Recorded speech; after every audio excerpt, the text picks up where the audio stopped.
بسم اللہ الرحمن الرحیم۔ حضرت انس رضی اللہ عنہ بیان کرتے ہیں، رسول اللہ صلی اللہ علیہ وآلہ وسلم نے فرمایا، جب شب قدر ہوتی ہے تو جبرائیل علیہ السلام فرشتوں کی جماعت میں تشریف لاتے ہیں تو وہ اللہ عز و جل کے ذکر میں مصروف ہر کھڑے بیٹھے شخص پر رحمت بھیجتے ہیں۔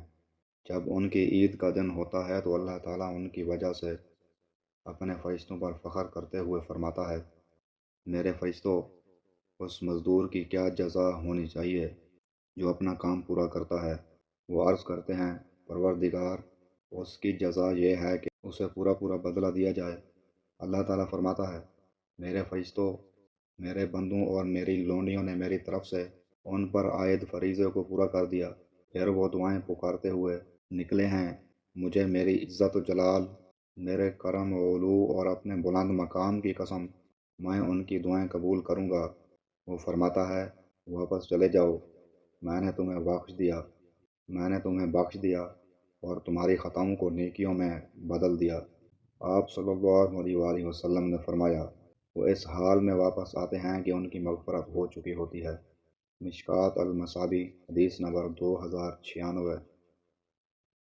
حضرت ابو ہریرہ رضی اللہ عنہ بیان کرتے ہیں، رسول اللہ صلی اللہ علیہ وآلہ وسلم نے فرمایا، جو شخص ایمان و اخلاص اور ثواب کی نیت سے روزے رکھے تو اس کے سابقہ گناہ معاف کر دیے جاتے ہیں۔ جو شخص ایمان و اخلاص اور ثواب کی نیت سے رمضان میں قیام کرے، نماز تراویح کا اہتمام کرے تو اس کے سابقہ گناہ معاف کر دیے جاتے ہیں۔ اور جو شخص ایمان و اخلاص اور ثواب کی نیت سے شب قدر کا قیام کرے تو اس کے سابقہ گناہ بخش دیے جاتے ہیں۔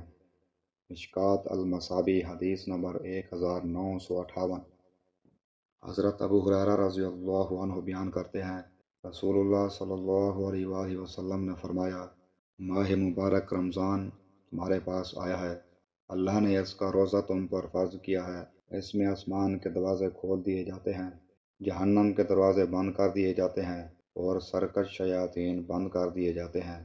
اس ماہ میں ایک رات 1000 مہینوں سے بہتر ہے۔